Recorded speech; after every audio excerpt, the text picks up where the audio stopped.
Okay, so hello everybody and welcome to our summer reading brainstorm webinar. I believe this is part 3 of our summer reading series. A few things before we get started, just as a preview for today's webinar. Today we're going to cover some admin things, talking about credit and stuff before we start talking about summer reading. We'll go over what CSLP is, a quick overview, as well as the resources that they have. I want to share the summer reading webpage on the state library pages and make sure you all are aware of that. I'll talk a little bit about Read Squared and let you know what's available there to support summer reading. And then we'll go into brainstorming time and sharing time. And I have some questions on there to kind of help us get started, but you're welcome to bring up any questions or comments that you want to post to the group. And every point in time, you're welcome to unmute yourself and ask whatever question or say whatever comment, but feel free to also put things into the chat box and I will bring that to everybody's attention. And also just letting you know, I've put in some of the artwork from this year's Tales and Tales summer reading theme. So that will be scattered throughout the presentation if you haven't yet had a chance to take a look at how fun and colorful it is. A few admin things before we start. So this is being recorded and will be posted to our Vimeo account through the state library. There is also, in case you weren't aware, there is a summer reading showcase in Vimeo where all of the summer reading webinars and trainings are posted. So I'll be linking that in the chat box later on, so you can bookmark that if you want. This is available for MSL CE credit through Aspen. I will be making sure everybody gets their credit. And as I said, there is a link in the chat box, which I will share again. And this is just a quick attendance survey. If you could just fill that out so that I can make sure to get you registered in Aspen. And for anyone who needs OPI credit, there is a question on that attendance survey that asks if you want OPI credit. So please do fill that out. It's only for people who attend live, and then I'll follow up with you and I can provide that to you. So I did want to take some time to talk a little bit about CSLP. I know that some of you are old hat at this, but some people might be new or might not know exactly what CSLP is. So I just want to make sure that everybody is on the same page. So CSLP stands for Collaborative Summer Library Program. And it is what the state of Montana, we belong to CSLP. It's a membership consortium of public libraries across the states that work together to create a cohesive summer reading program each year. There is no decree that you have to use CSLP materials. There are plenty of member libraries that do not use any CSLP materials across the country, but that is just an option there to help either supplement or help you plan your summer library reading program. So originally CSLP started, I believe, in Minnesota within a regional library system where all of the, or I think a region of Minnesota, all the libraries got together and said, hey, wouldn't it be cool if we just all had one summer reading program and theme, and then we could pull all our budgets together and purchase things and all of that. And things kind of grew from there. And now it covers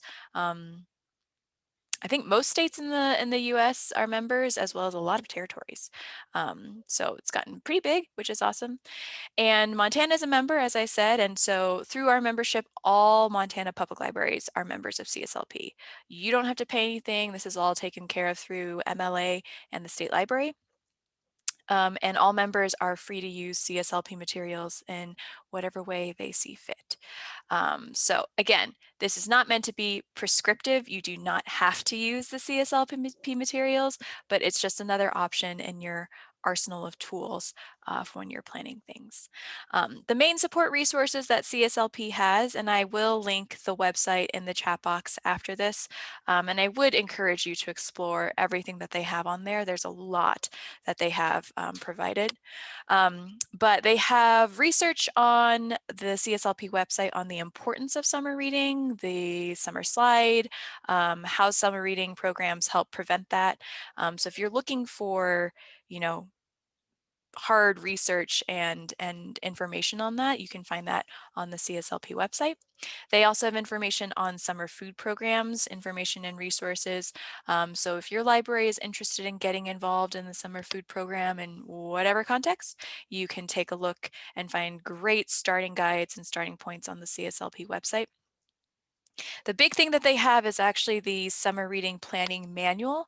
And so this is a huge crowdsourced manual they provide every year with activities, ideas, programming for all different age groups that libraries can use when planning their summer reading program. So they recently revamped the manual and in my opinion made it much more user-friendly. So it's easy to search through, look for different topics, and each page for the activity is formatted kind of like a simplified lesson plan.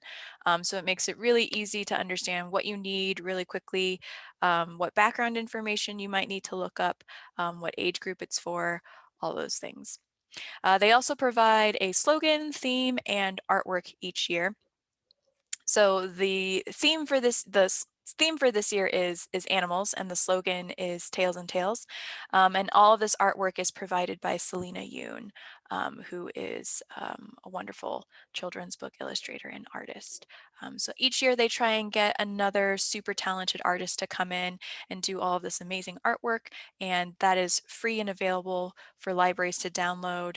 And you can use it either in this pre-designed context. This is one of the posters from CSLP, or you can take these images and slap them onto any CSLP or summer reading things that you are making. So you can put it on a bookmark that you're designing or whatever.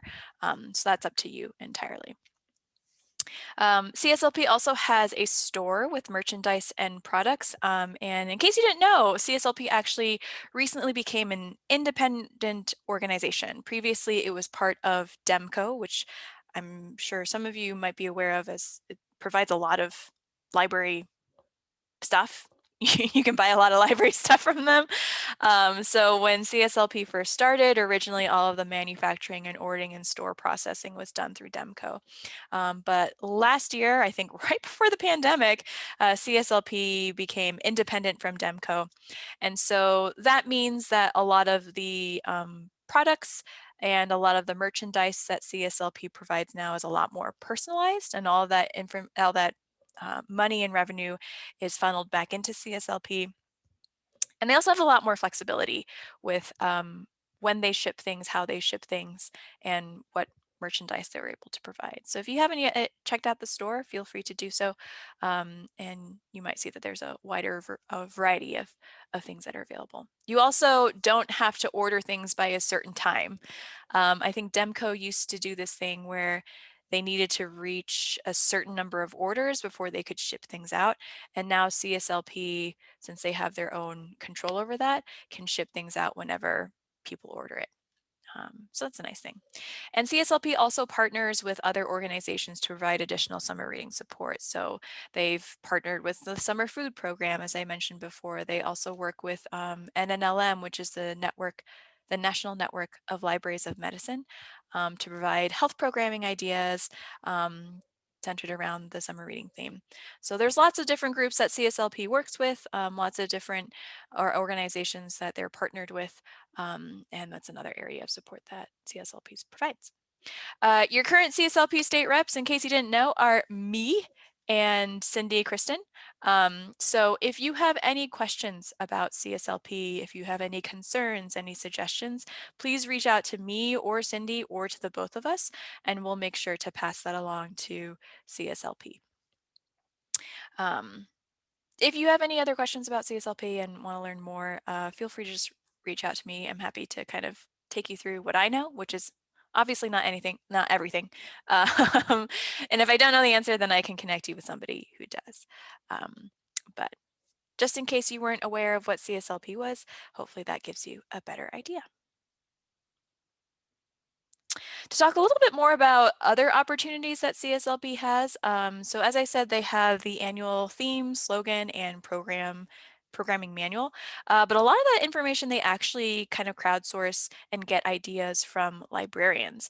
So I don't know if you all saw, but I did just send out a survey in one of my weekly email roundups, where CSLP is asking for slogan ideas for the 2024 summer reading theme, which is adventure. So if you're feeling wordsmithy or punny or, any kind of creative, feel free to submit things to that survey, and that will be passed along for eventually a nationwide vote, so we can decide on the 2024 slogan idea. There's also a lot of opportunities to connect with other libraries professionally. If you love summer reading or just want to kind of learn more about how libraries across the country do things, CSLP committees are a great way to do that. And there are a variety of topics that you can work on. Some folks work on the programming manual, some folks work on the artwork committee, some folks work on the store management, all sorts of things. So if that's something that you're looking to do and you're looking to get involved in librarianship on a more national scale, feel free to reach out to me and I can connect you with the various opportunities that are out there. CSLP also provides monthly newsletters with updates and news and fun stories. You can subscribe to that directly if you want on their website, but I also do forward along those newsletters on Wired or in my weekly emails. In case you want to know where I'm sending out information about CSLP and summer reading, the CSLP summer reading manual code was sent out to all library directors back in a while ago, like October, November. That's when CSLP releases the manual. So if you haven't yet received that or you're not sure where that is, please reach out to me and I will send you those directions directly. And then as I mentioned, I forward the newsletters to Wired, or I put them in the weekly library resource email. You can also subscribe to it directly if you want. Oftentimes in these summer reading brainstorm webinars, I do a recap of the main CSLP resources that are out there. So this is a good way to hear about them. And then you can always just reach out to me directly for more details or clarification or information. So I mean, the main thing is I would say Wired is probably the most regular place that I post. So if you're not on Wired, I would suggest that you join Wired. And you can also subscribe directly to CSLP if you want as well. I also wanted to bring attention to the State Library Summer Reading page. There's actually two of them. So there's the general summer reading page, which I have linked here. And that just talks kind of about what summer reading is, why it's important, the history of it, our role as members in CSLP and the options available there. And it also has a great starting guide for folks who maybe are new to summer reading or are new to libraries and are not sure where to start. So if you have any new staff at your library or if you yourself are new to summer reading, the general summer reading page is a great way to kind of get started and get your bearings. And then each year I have a new page for that specific year of summer reading. So then there's the 2021 summer reading page, which is where I put all of the just kind of updates related to that year's summer reading program. So this is where I post information about news from CSLP, news about potential trainings, partners and resources that you can use. I've listed on here, there's the Museum of the Rockies dinosaur live stream events that you're welcome to sign up for, as well as the Zoo Montana live stream events. So you can find that information on the 2021 summer reading page. And then you can see I've also linked the summer reading Vimeo collection. So any webinar trainings that we've done are here as well. So in general, I just think the 2021 summer reading page is a good one to have bookmarked and to kind of check back on every now and then, just to see what updates are out there. Anything that's in that summer reading page, I do send out on Wired. So if you're on there and you're reading my emails, then you're probably pretty up to date. But in case you're like, oh, Amelia sent something out on Wired and I delete that email, oh no, it's probably on the summer reading page. So I'm going to stop here and I'm going to drop some links into the chat box. But if you have any questions, please feel free to ask while I am getting these links.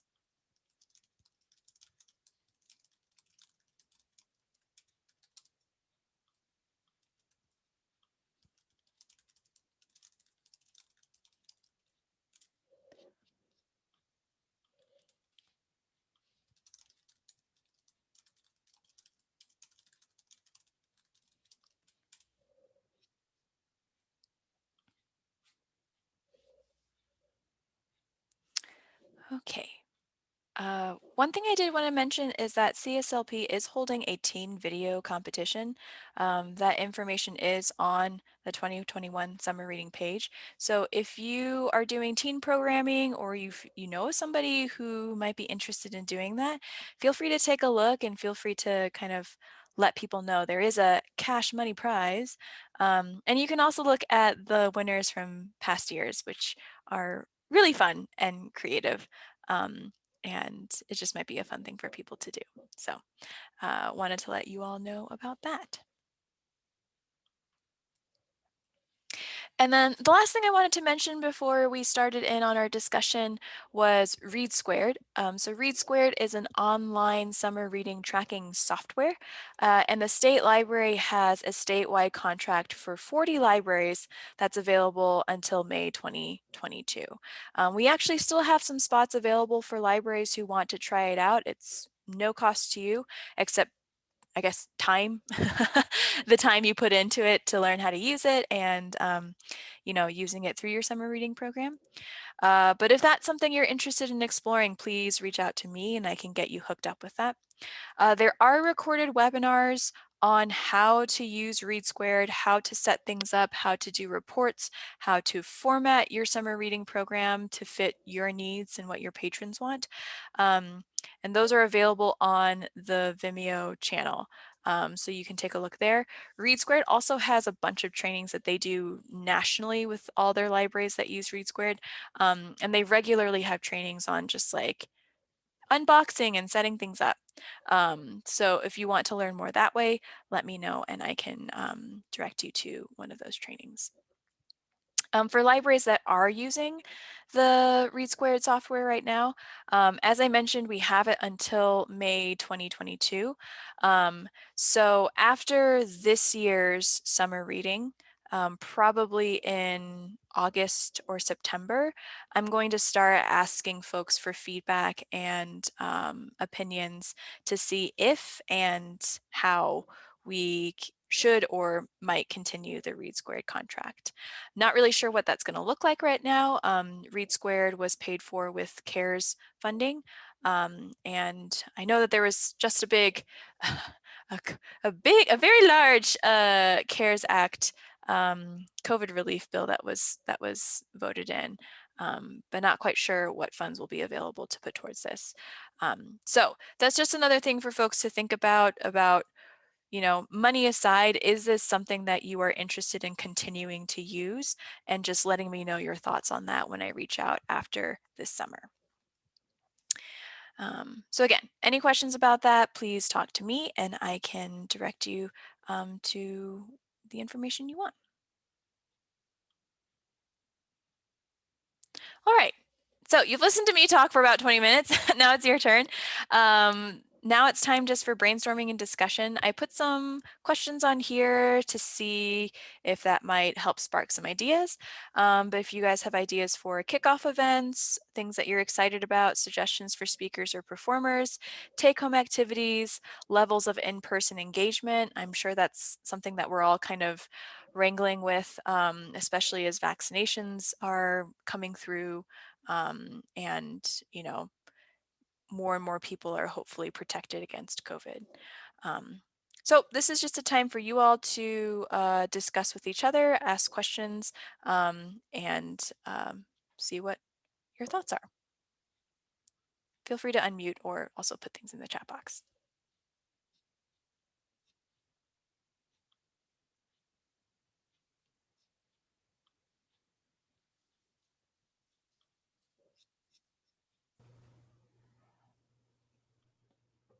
This is Sheree and Troy. I'm going to have, we usually have a barbecue type event outside our library to kick off summer reading. And I'm actually looking for activities for kids that would be pretty self guided, but that kind of fit the theme and would be fun to do outside while people are eating.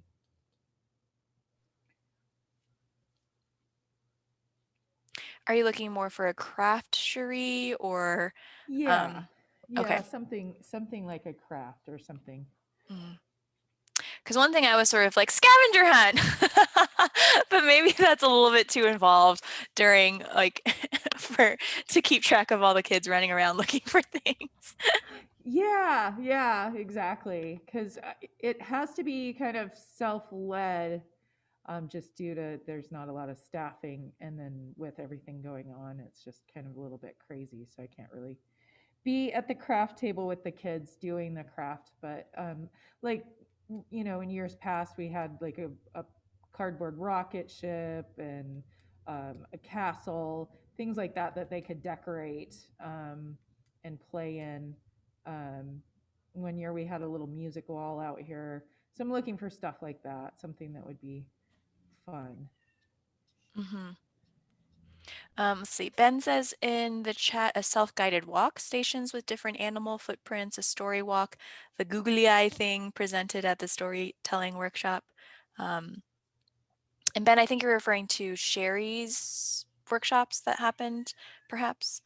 Um, yes, he is. Um, I didn't remember her name. Yes, Sherry Norfolk had done 2 workshops with us, I think back in January, and she had a bunch of really good ideas there. Um, Molly says, make tails and ear headbands with construction paper, yarn, or modeling clay. Carly says, we're going to stick to the same format as last summer and do a story time in the park, encouraging masks and social distancing by having family groups bring a blanket and stick together. We'll read books, sing songs, and send home a craft for the kids to do. We also want to set up our entire library with stuffed animals like a zoo with them in their unique habitats. That's really cool.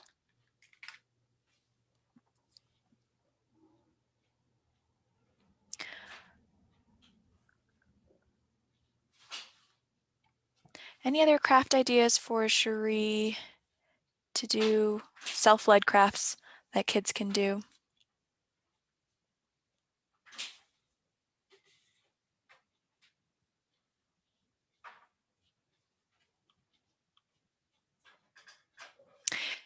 And Cherie, I'm not sure if it's actually been a while since I've looked at the summer reading planning manual, but I think I remember seeing something about making bears out of paper plates or something like that. Or maybe I'm just calling upon my own memories of like kindergarten. um, but yeah, like using just like paper and things and having things cut out for kids to make their own bears or animal out of a paper plate. Molly says paper bag puppets are usually inexpensive and easy for the kids to show some creativity.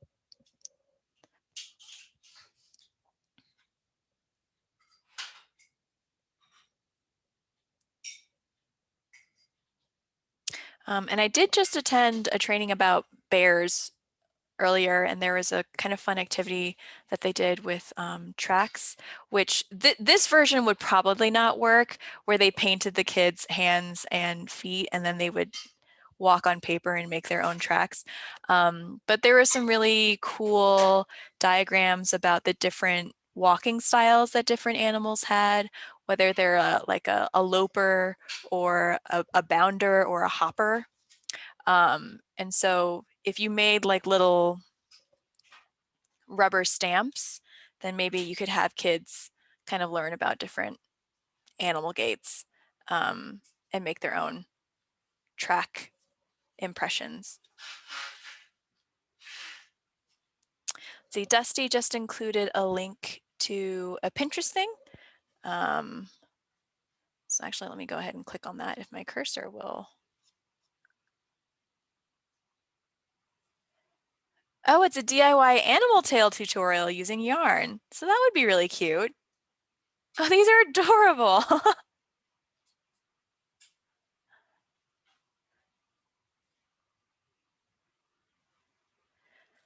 Oh, and there's lots of really great suggestions underneath this pin too, like paper bags, sea otters,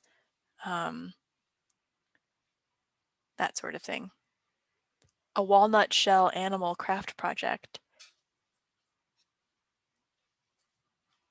So I don't know, Sri, if any of these are tickling your fancy. Is that the phrase? Striking your fancy. That's what it is. But feel free to keep other suggestions coming as well.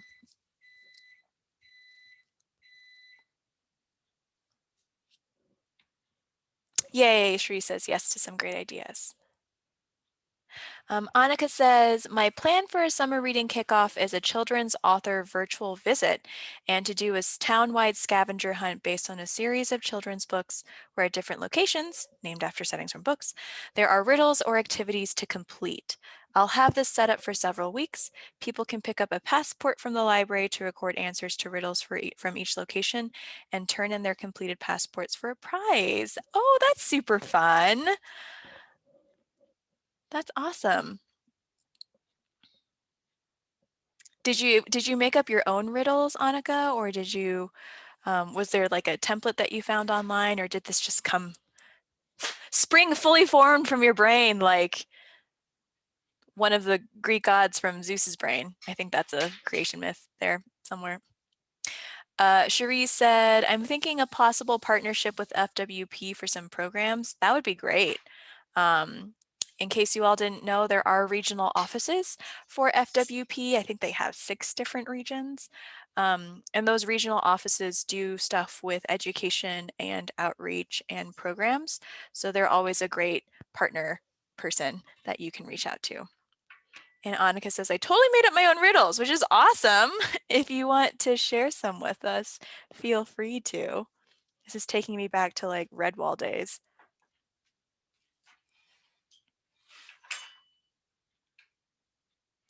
And this is also kind of funny because I used to do scavenger hunts for my college library to kind of entice people to go into the lesser ventured areas of the library.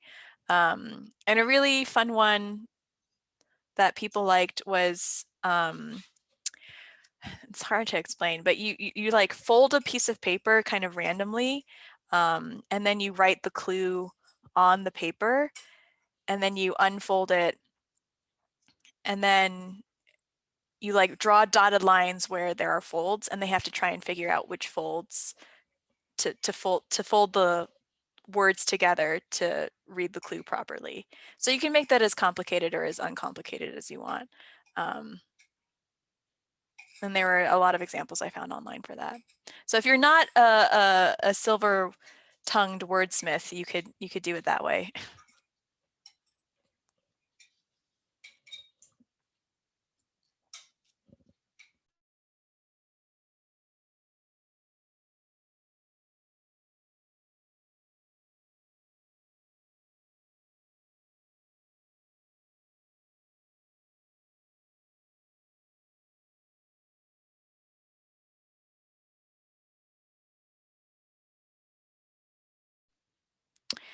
Are any of you planning to do in-person things, or um, are you just kind of waiting to see what happens? I know that there's a lot of differences in vaccination rates and how things are going with that, and also just personal levels of comfort and what libraries are able to do.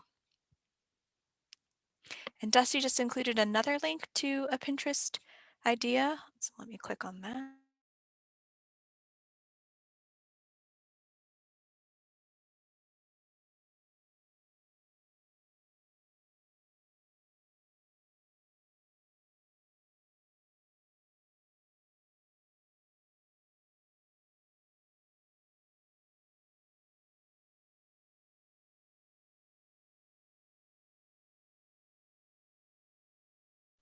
Let's see. Cherie says, we are doing in the park with social distancing. Brittany says, we are planning on some in person with the knowledge that we may have to pull the plug if need be.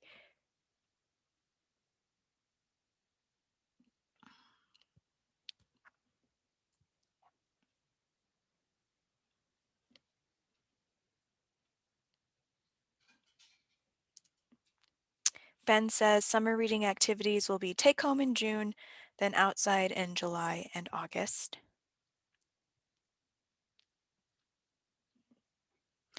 And if you all have any take-home activities that you'd like to share, we did have a webinar about it last week, I believe, and there are some great ideas.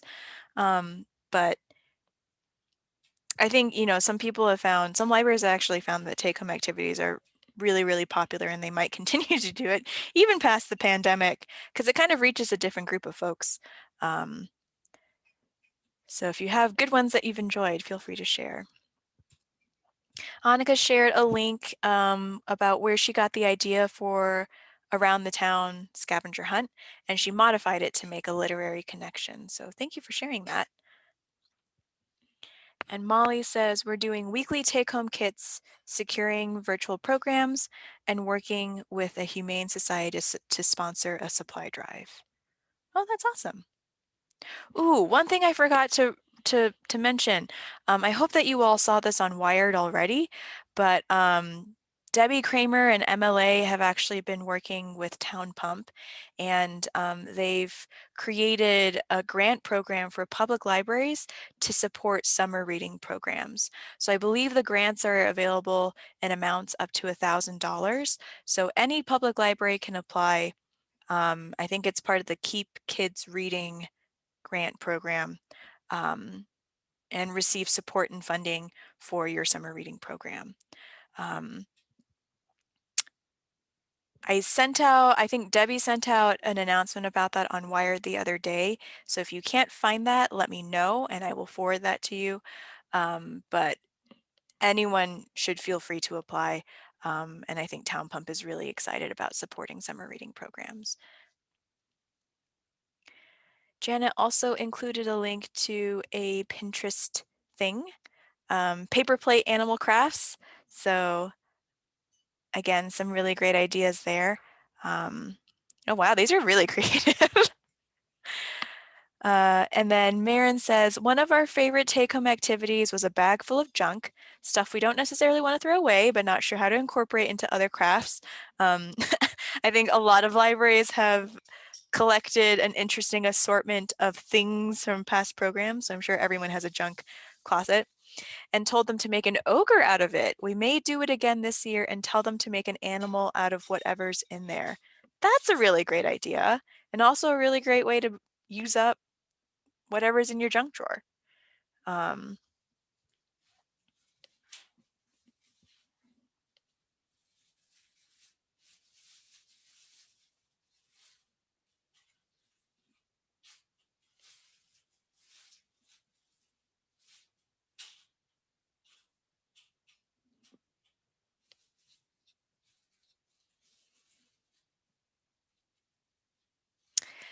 have there been any challenges or unknowns that you're still not quite sure what to do about?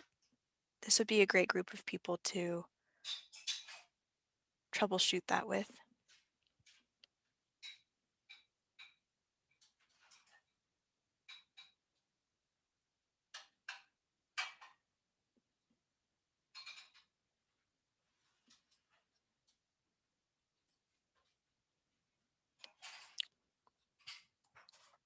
Cherie says things are slower in planning as we wait to see if it was in person or take home. For sure, I think that's that's definitely a conversation that's happening on the state library youth consultant listserv that I'm on. Um, and I think a lot of the consultants are reporting that libraries are still kind of undecided about it and not quite sure.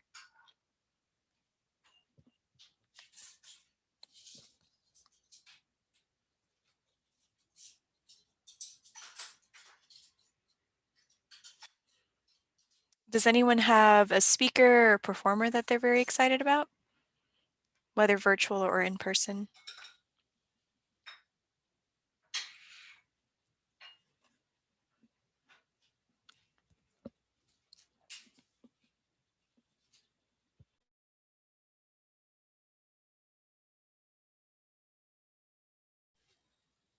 Ben says we have alpacas coming from a local farm. That's super cool. Annika says Cowboy Andy and the Salamanders, a local kids rock band.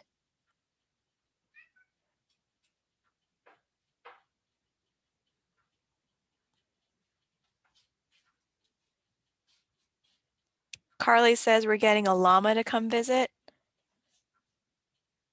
I love that.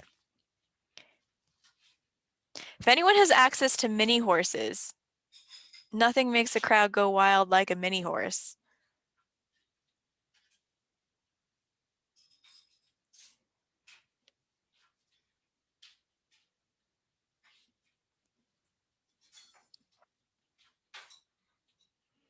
And as a quick reminder, Zoo Montana has a bunch of live streams available for any library to sign up for, where they'll talk about all their different cool animals and show them on screen.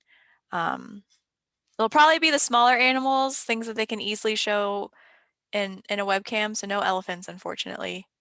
But there's tons of really great animals that you can still showcase through a computer screen.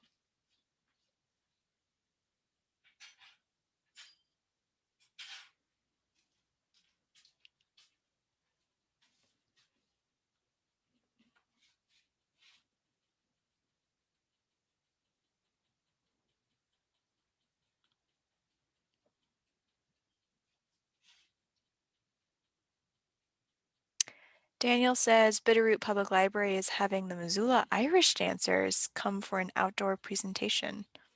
That's awesome.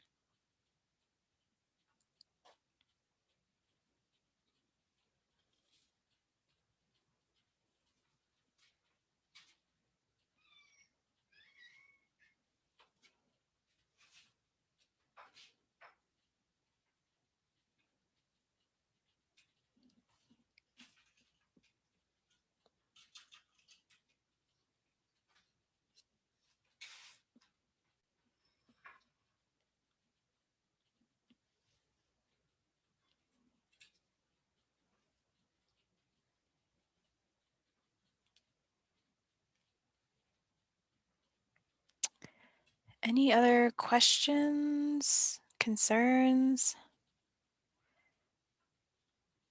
suggestions for other things support the library can provide, the state library can provide?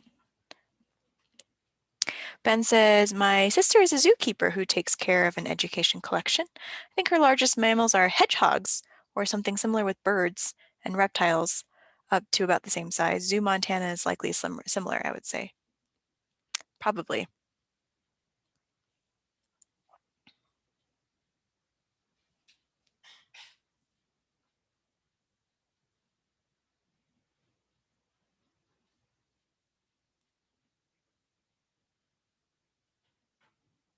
Wait, Ben, is your sister a zookeeper at Zoo Montana?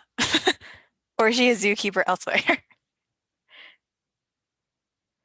And I think Zoo Montana, when I talked with Katie over there, I think she was planning on, I think some of their live streams were focusing on some of their reptiles, so some of the snakes and some of the lizards and things, which I know is not everyone's thing, but um, you know, they're still pretty cool. In Utah. Okay.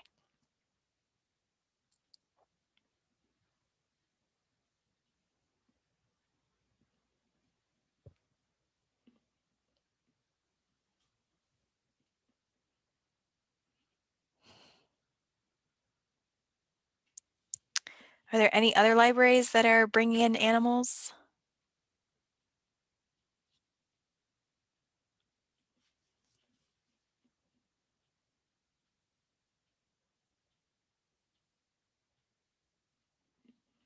We've had llamas and alpacas. Ben says, but my sister is a zookeeper is always a fun way to start a sentence regardless. That is very true. Cherie says, thinking of partnering with a local shelter, which could be really, really great. Um, you could always have like a dog, maybe an adoption day or something, or depending on what types of animals they have in the shelter, if their temperaments are well fit, you could do um, like read to a dog event or something like that. Um, sometimes with those, though, you might attract more adults than kids. Ben says, we've reached out to see if we can get either a horseback or a canine unit to come for an event. That would be super cool. Everyone loves animals with jobs.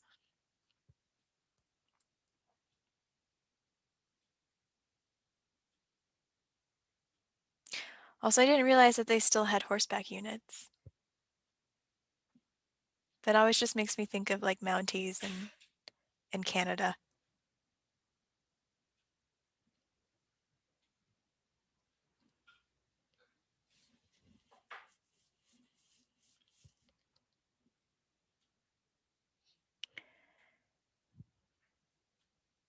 Ben says apparently our county sheriff office still has at least one. Carly says, great idea for the canine unit, thank you. And Molly says, we've worked with Intermountain Pet Therapy in the past to host read programs prior to the pandemic. Um, so yeah, if you have pet therapy programs in your area, that might be a great way to get animals together for folks to read to. And you could do that in partnership with the animal shelter or something.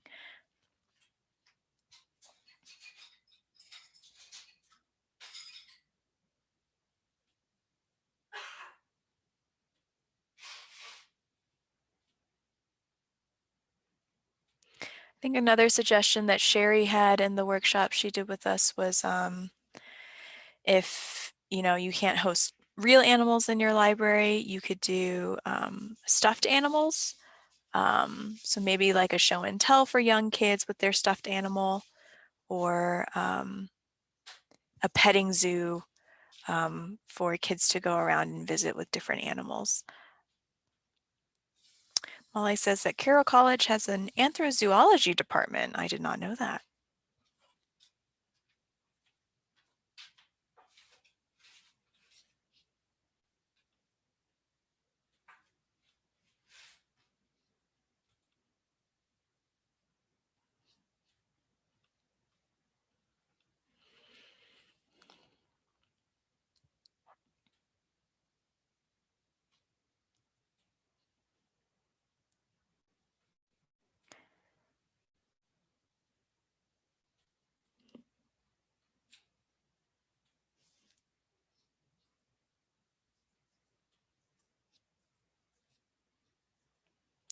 Dusty says, we've talked about having a stuffed animal sleepover in the past. This might be a good year to do that. Oh, that'd be super fun.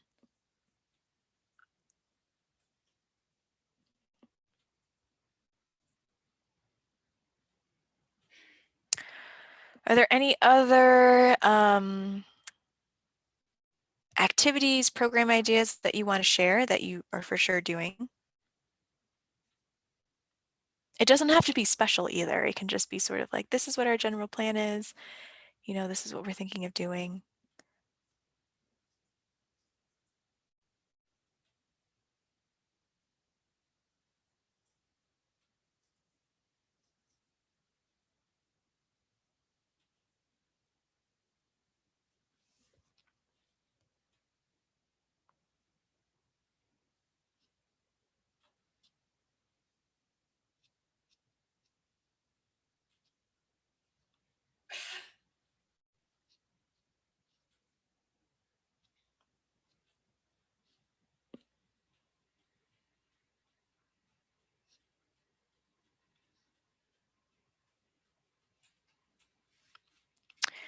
Are there any resources that you all are looking for that I could maybe help with?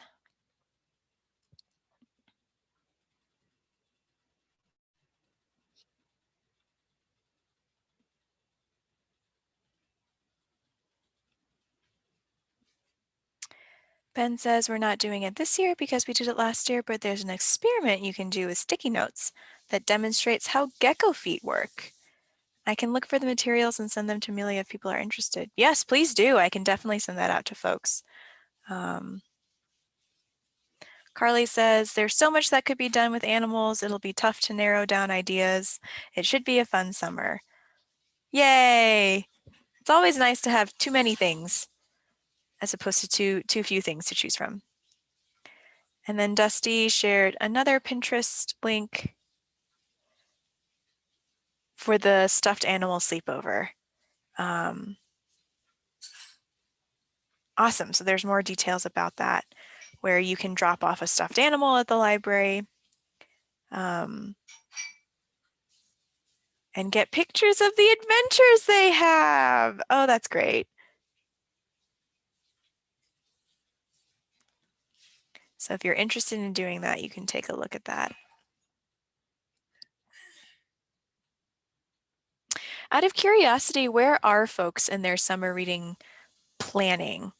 I know that everyone is, across the board in terms of where they are, but if you had to say like, 0% haven't started at all, 100% everything is completely planned, where would you say that you are in the process? Maybe like 50%? Pat says 0. That's awesome. I mean, you still have a bunch of time. Janet says 35%. Big picture in place, details forthcoming.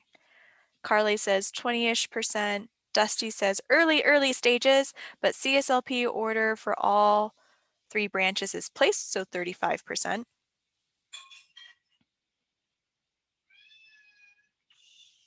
Molly says 75%, but then I keep adding more things.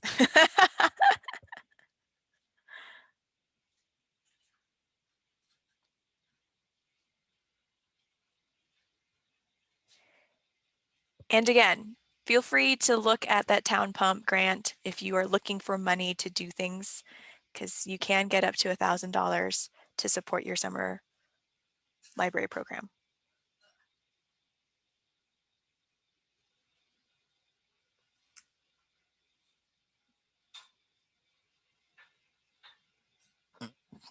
Oops, excuse me, sorry.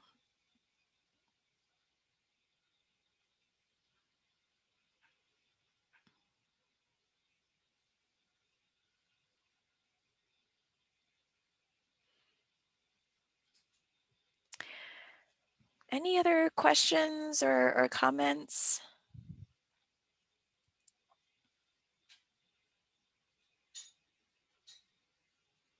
I don't want to keep people longer if there's not anything else that we need to talk about. So if there isn't anything, we'll wait a little bit more to see if there's any other questions, but perhaps we might end early today.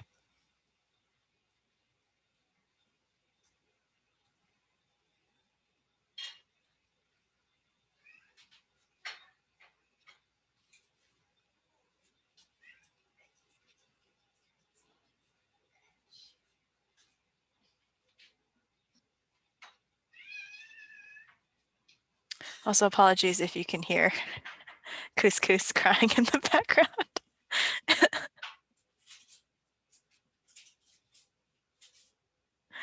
Marion says hello to your cats. Yes, yes, Coos is definitely awake.